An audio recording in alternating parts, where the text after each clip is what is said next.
natural, etcétera, etcétera. Es decir, hace falta disponer de otra forma de conocimiento que no sea la que asimilamos de la dominación. Y eso por una parte. Lo que he dicho de que vamos para atrás, en cuanto a las ideas, en cuanto a ciertas condiciones sociales, las mujeres ahora sí que queremos o quieren romper con eso, ¿vale? Pero, por ejemplo, en el terreno laboral, ¿qué les está pasando a la gente joven? Por eso es tan importante. Que si quieres tener autonomía económica, tienes que trabajar hasta las 10 de la noche. Sí, sí, no, y en la política no estamos No, y en viendo la las política. mujeres ahora. A eso me refería, ¿no? Yo de todas maneras, por lo que habéis dicho las tres, ¿no? Yo había pensado un ejemplo, ¿no? Para esto, de nuestra propia historia, ¿no? Para ver hasta qué punto, cuando varían, cuando cambian, digamos, las estructuras de producción y reproducción del campo, ¿no? Cuando la visión androcéntrica se erosiona, es importante. Eso. Por ejemplo, en España hubo un momento muy importante que fue la República. Y es verdad que lo hubo. Es decir, que es verdad que a lo largo de la República, que bueno, venía ya de unos años antes, etcétera, etcétera, ¿no? Pero las mujeres españolas de ciertos sectores sociales muy vinculadas a las maestras de la enseñanza, eso lo explica muy bien Carmen Agulló cuando analiza las maestras republicanas, etcétera, ¿no? Las mujeres vinculadas a la universidad, las que había en la universidad, que eran pocas, pero que estaban muy apoyadas, etcétera. Junto con esa visión que empezó a cambiar, donde empezó a hablarse de igualdad, donde empezó a hablarse de reformas, donde empezaron a visualizarse mujeres, pocas, pero algunas con autoridad política, etcétera. Cuando se hizo la cuestión del voto, ¿no? Una cuestión de práctica política, etcétera, ahí hubo un momento que sí que ves que una generación cambió, y bueno, también hubo divorcio, claro, todo eso para ítems más, claro que cambió. Ese grupo de mujeres que eran las maestras republicanas cambiaron muchísimo, pero mucho, mucho, mucho. Las prácticas, sus vidas, otro concepto de Bourdieu que a mí me gusta mucho, sus estilos de vida. Sus estilos de vida. Porque el estilo de vida es el conjunto de prácticas, etcétera, etcétera, que te permite educarte de otra manera. Por eso decimos, no es una cuestión de que vengan las ideas del cielo, o que te venga la voz y te llame y te diga, oye, que vayas por el camino, no sé qué, la zarza ardiendo. No. Es cuestión de que tu estilo de vida te permita hacer otras cosas, con lo cual tú entras, digamos, en una cuestión de aprendizaje, en una dimensión de aprendizaje activo, como decimos los maestros, ¿no? Donde tú te permita ver hasta qué punto hay una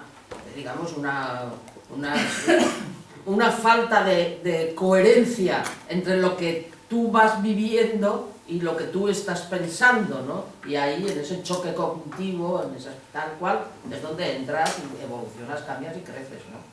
Eso por lo menos lo queremos creer. ¿Qué? Sí, vamos a hablar de Victoria Kent, sí.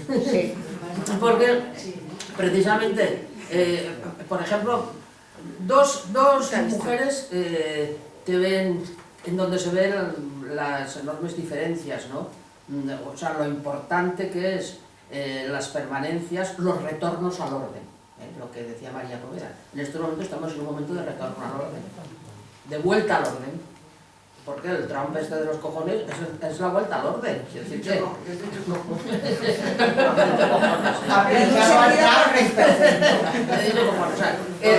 es la vuelta al orden. Entonces, retorno al orden, vuelta al orden, es claro que se ha dado.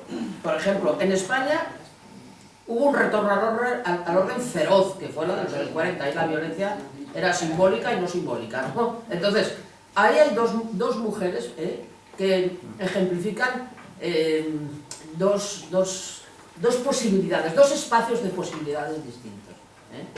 Una, Victoria Kent. Yo no sé, salió hace poco la biografía de Victoria Kent. De Victoria Kent es espectacular. ¿Por qué?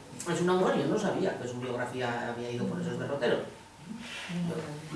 Victoria Kent es una mujer que, bueno, después de haber sido una personalidad, ¿no?, de la República, etcétera, etcétera, sobre todo su... Pero ya sabéis que ella se negó al voto femenino, ¿no? Pero una personalidad... Cuando sale de España, inicia una vida, pues una vida de película, donde, bueno, pues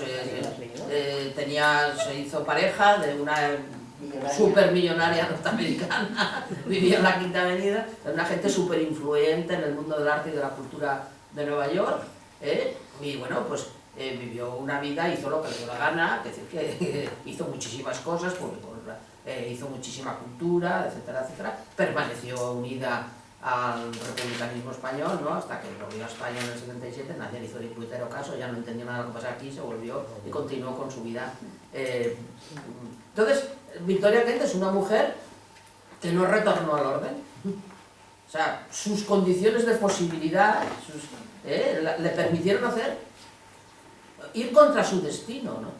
Sin embargo, si cogemos a otra mujer que es más joven, bastante más joven, ¿no?, que fue, por ejemplo, Carmen Laforet. Carmen Laforet, que fue, bueno, pues en el año 42, 43, escribe aquella novela maravillosa, etcétera, y es la gran esperanza de la literatura española, que luego lo fue además, y sin embargo, qué caro le costó la vuelta al orden a esa mujer, qué caro le costó, ¿no?, el matrimonio, se casó con un imbécil, que sabía que decía dónde tenía que ir, dónde tenía que ir, en fin, de que le hizo la vida imposible. Tuvo 7 hijos, o no sé cuántos hijos, 5, 6, 7 hijos, uno detrás de otro, medio enloqueció. Bueno, la vida de Carmen Laforet, la biografía de Carmen Laforet, que por otra parte es interesantísima para entender los años 40, 50 y 60 en España y la vida de las mujeres. ¿Ves? Dos condiciones, ¿no?, dos posibilidades, ¿no? Por lo cual ni todo está escrito, ni todo ni es un molde sociológico que te dicta, ¿no?, sino que... No, pero Victoria Kent se tuvo que ir. O sea, en este molde sociológico hubiera sido como Carmen. Probablemente, sí, en este molde sociológico hubiera, pues, bueno, lo hubieran fusilado si hubiera acabado sus días ahí. Bueno, a ver, yo ya he acabado con lo de la violencia simbólica. Si queréis, continuamos hablando de las mujeres en la economía de los bienes simbólicos. Y para eso yo prefiero leer, ¿por qué? Simplemente añadir algo, o sea, hacer una entrada, luego leemos. Y es que Bourdieu dice que para hablar de las mujeres en la economía de los bienes simbólicos, los bienes simbólicos es lo mismo que hemos dicho antes, los bienes simbólicos pueden ser los que sean, siempre que adquieran esa capacidad, digamos, comunicativa que tiene un símbolo, ¿no?, que es reconocida. Entonces, la mujer en la economía de los bienes simbólicos, en el intercambio, fundamentalmente son las estrategias matrimoniales, ¿no? Entonces, Bourdieu dice que en el sistema mítico ritual, ¿no?, se constituye una disimetría fundamental. Ahora sí que estoy hablando de la cabilia, pero también no es la cabilia, ha sido las sociedades occidentales y no occidentales durante muchísimos siglos, ¿no?, que es la en el intercambio simbólico del matrimonio, se construye una disimetría, una desigualdad, porque el hombre es el sujeto y la mujer es el objeto, lo intercambiar, lo que se intercambia. El hombre es el agente, la mujer es el instrumento. Bien, entonces, y él habla de que esa lógica simbólica no es economicista, o sea, no se puede entender en términos marxistas, porque, bueno, Engels habló mucho de eso, ¿no?, la religión de la familia, etc., ni en términos economicistas. No se trata de un intercambio de mercancías económicas, no es qué herencia tiene la mujer, qué dote tiene, no se puede entender así, sino que la mujer se constituye en una mercancía simbólica. ¿Me explico? O sea, en el intercambio, el hombre, las estrategias matrimoniales no persiguen que se intercambie una mujer que tenga dinero, no se trata de eso, sino que la mujer en sí misma es una mercancía simbólica. ¿Por qué? Porque aporta capital simbólico, acumula capital simbólico en el hombre. Por lo tanto, las bodas tienen que ver con estrategias de prestigio, con estrategias de estatus, con estrategias de ampliación del capital simbólico, que no tiene por qué ser capital económico. Y entonces ahí hay una reflexión también bonita, que es que todos hemos leído y visto las películas de Jane Austen. En las novelas de Jane Austen están llenas de referencias económicas, de que tal señora, porque tenía no sé cuántas rentas en libras, todo el rato está contando libras, ¿no? Varios miles de libras recibe, de dote, etc. Pero precisamente hay quien dice que Jane Austen de esa manera ridiculizó y se vengó de aquella sociedad tan hipócrita y tan mercantil, que trataba tan mal a las mujeres, y que de alguna manera los convirtió a todos en unos contadores de dinero, ¿no? En unos mercanchifles, ¿no?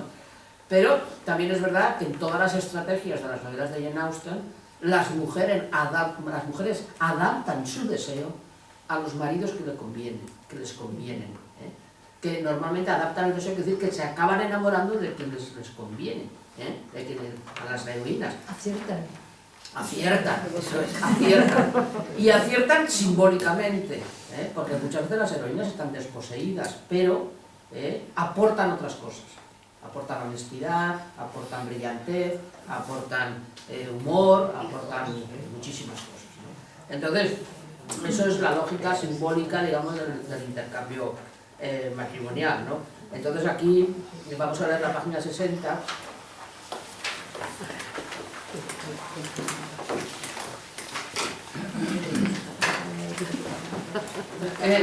Dice, ¿está página 60? ¿Estamos en ello? Dice, está...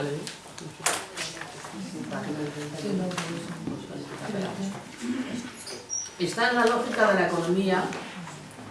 Está en la lógica de la economía de los intercambios simbólicos, y más exactamente en la construcción social de las relaciones de parentesco y del matrimonio, que atribuye a las mujeres su estatuto social de objetos de intercambio definidos según los intereses masculinos y destinados a contribuir así a la reproducción del capital simbólico de los hombres, donde reside la explicación de la primacía concedida a la masculinidad en las taxonomías culturales. Bueno, me interesa mucho esto. Dice, el tabú del incesto, en el que Lévi-Strauss ve el acto fundador de la sociedad, en la medida en que supone el imperativo del intercambio entendido como comunicación equivalente entre los hombres, es el correlato de la institución de la violencia mediante la cual las mujeres son negadas en cuanto que sujetos del intercambio y de la alianza que se establecen a través de ellas, reduciéndolas, sin embargo, al estado de objetos, o mejor aún, de instrumentos simbólicos de la política masculina. O sea, Lévi-Strauss dice que el tabú del incesto supone que los hombres tienen que ir a buscar mujeres fuera del clan, etc. Y que, por lo tanto, eso es el momento en que la exogamia, en que se funda, digamos, la sociedad, ¿no? La sociedad como algo externo a la sangre, por así decirlo, ¿no?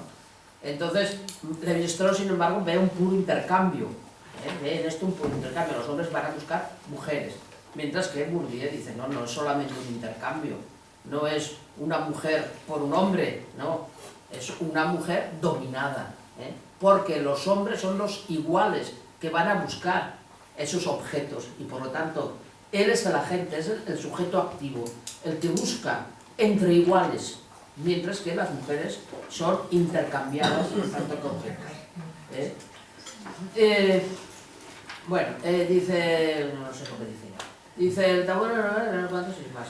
Sin embargo, reduciéndola, sin embargo, al estado de objetos, dice, al estar condenadas a circular como unos signos fiduciarios, fiduciarios, pues una hipoteca, una garantía, una garantía de una inversión. Tú cuando haces una inversión tienes una garantía de unos signos fiduciarios, y al instituir así unas relaciones entre los hombres, quedan reducidas al estatuto de instrumento de producción o de reproducción del capital simbólico y social.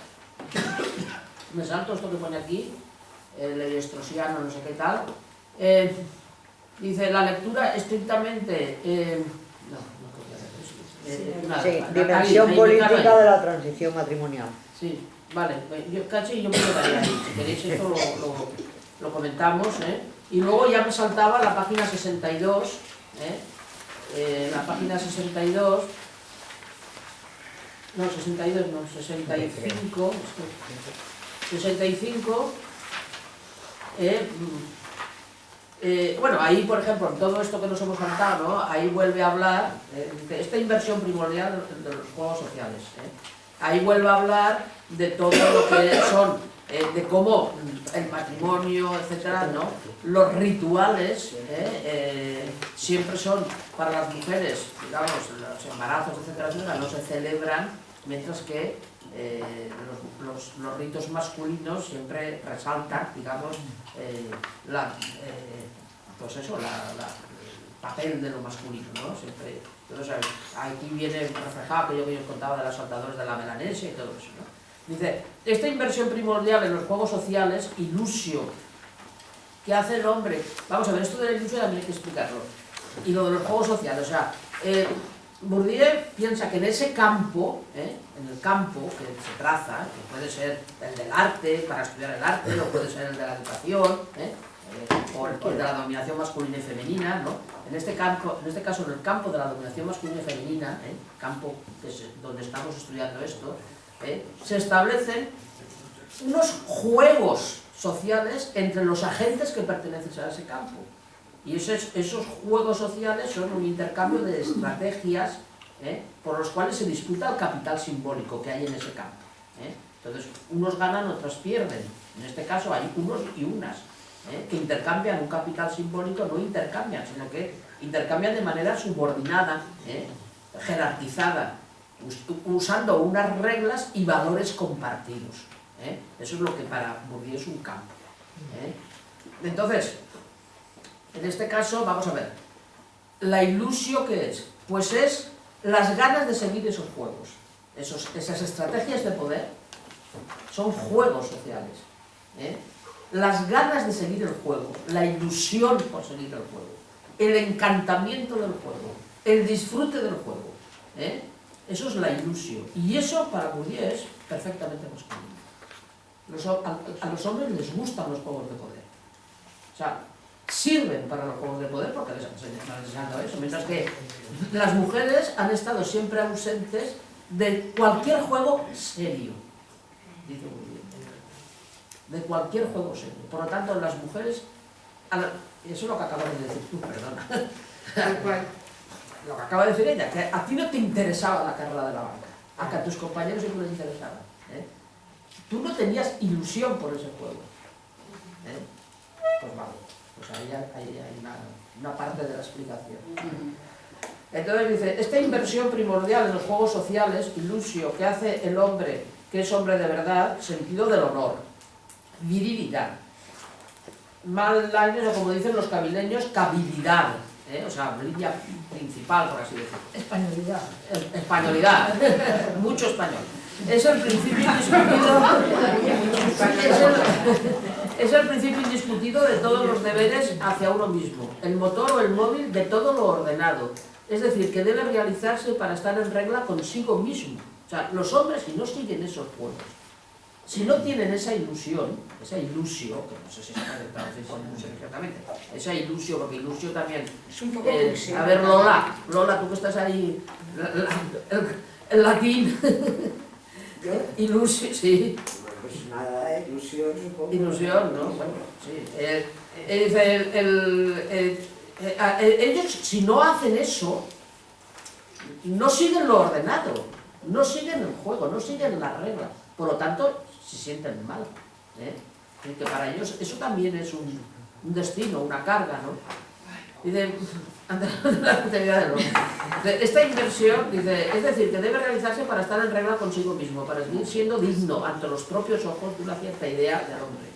Esta inversión se halla en la relación entre un hábito construido, inversión siempre como algo que se pone, algo que se pone, que se invierte. Esta inversión se halla en la relación entre un hábito construido de acuerdo con la división fundamental de lo recto y de lo curvo, de lo erguido y de lo abatido, volvemos a las oposiciones, de lo fuerte y de lo débil, en suma de lo masculino y de lo femenino, y un espacio social organizado también de acuerdo con esta división que engendra como tantos dictados, aquí pone dictadores, no son dictadores, ¿qué?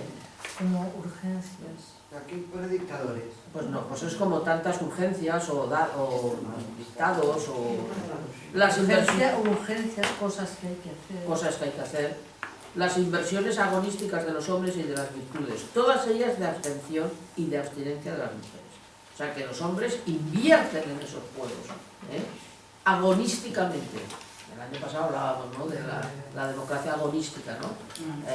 Agonísticamente, ¿no? O sea, ponen toda su fuerza, ¿no? Ponen toda su ilusión, en esta lucha agonística, digamos, casi, digamos, contra ellos mismos, ¿no?, por así decirlo, ¿no?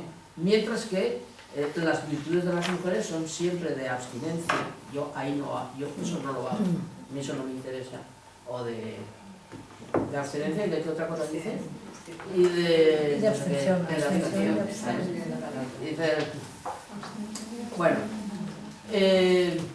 aprovecho para deciros que como la semana que viene vamos a ver el capítulo en el que hay una parte importante en la que Bourdieu, para abordar el punto de vista de las mujeres sobre los hombres, se basa en la novela Alfaro de Virginia Woolf. Entonces, si no la habéis leído, si la hubierais leído incluso,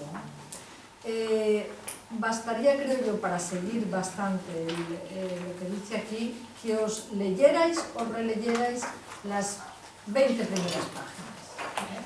La novela es maravillosa y vale la pena hasta el final, pero en las 20 primeras páginas es donde se basa Bourdieu para hacer el análisis que va a hacer y que tiene que ver también con estos juegos, pero dicho desde la mirada de una mujer que ve a los hombres interesados por esos juegos, infantilizados por esos juegos, ¿no? Y esa mirada es interesante. Estamos poniéndolos a caldo. No sé cómo voy a arreglarme yo con mis hombres de casa. Yo quería volver un poco, porque creo que hemos pasado demasiado deprisa al tema del matrimonio y del intercambio de las mujeres. No sé cómo se pasan en la familia, pero seguramente el intercambio los hacen ellos y seguramente de mujeres jóvenes niñas, ¿no? Entonces, en la historia del consentimiento es que, bueno, consentimiento se puede dar en unas condiciones más o menos de igualdad. El consentimiento de una niña de 12 años, que su padre y el marido de 60 la intercambian, yo no sé dónde se sitúa el consentimiento, en la madre, que la hicieron a su vez exactamente igual. Entonces, cuando hablamos de amor, hablamos de otra cosa que no tiene que ver con el matrimonio ni con la familia, ¿no? Entonces, esos saltos de matrimonio familia de la familia a matrimonio familia del amor romántico, a mí me desconciertan un poco. Me desconciertan porque creo que pasamos demasiado deprisa el tema del intercambio de las mujeres, que los diestros dicen que son el intercambio de las primas, pero bueno, primas son, efectivamente.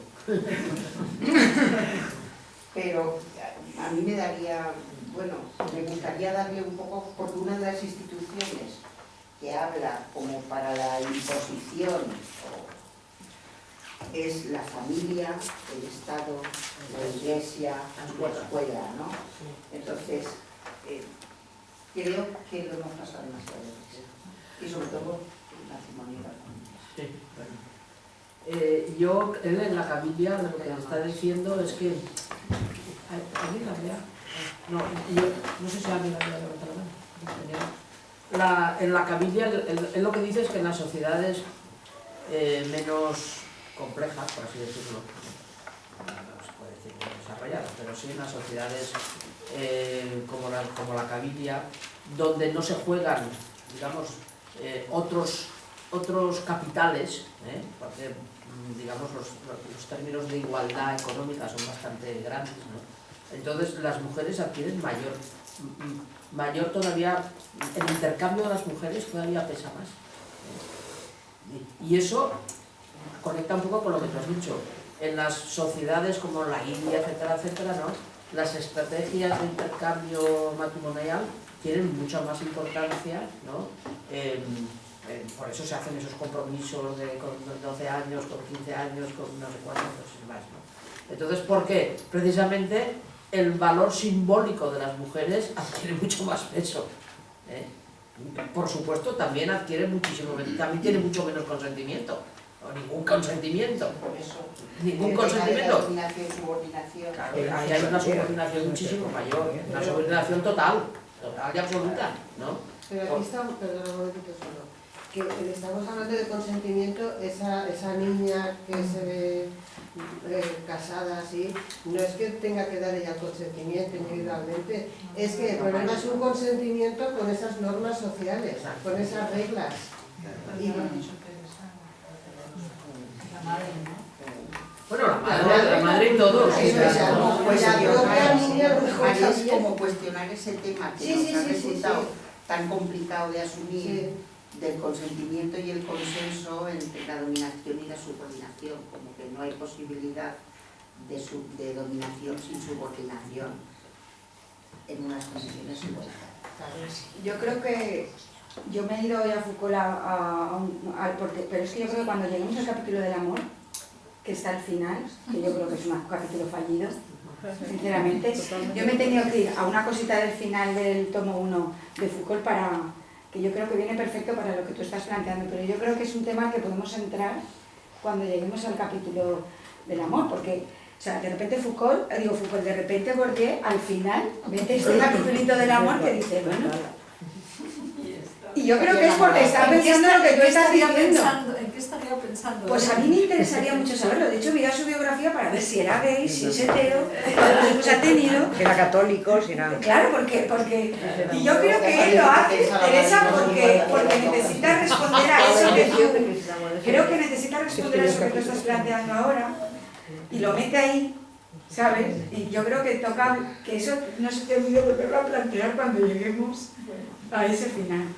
Ya hemos pasado por el intercambio de he dicho que Además, ahí es verdad que él hace mucho hincapié también, y yo creo que con razón, en la idea del pundonor. El pundonor es que me gusta mucho, en francés se llama point d'honneur, que aquí es pundonor, o sería honra, sí. O sea, porque de alguna manera en el hombre, digamos, juegan dos cosas.